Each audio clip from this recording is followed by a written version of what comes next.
विधि विरुद्ध जमाव। 5 या अधिक व्यक्तियों का जमाव विधि विरुद्ध जमाव कहा जाता है यदि उन व्यक्तियों का जिनसे वह जमाव गठित हुआ है सामान्य उद्देश्य हो।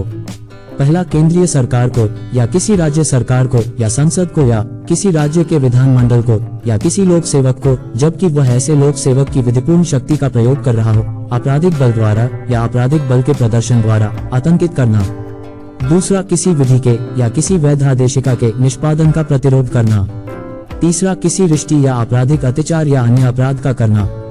चौथा, किसी व्यक्ति पर आपराधिक बल द्वारा या आपराधिक बल के प्रदर्शन द्वारा किसी संपत्ति का कब्जा लेना या अभिप्राप्त करना, या किसी व्यक्ति को किसी मार्ग के अधिकार के उपभोग से या जल का उपभोग करने के अधिकार या अन्य अमूर्त अधिकार से जिसका वह कब्जा रखता हो या उपभोग करता हो वंचित करना, या किसी अधिकार या अनुमित अधिकार को प्रवर्तित कराना। पांचवा, आपराधिक बल द्वारा या आपराधिक बल के प्रदर्शन द्वारा किसी व्यक्ति को वह करने के लिए जिसे करने के लिए वह वैध रूप से आबद्ध न हो या उसका लोप करने के लिए जिसे करने का वह वैध रूप से हकदार हो विवश करना।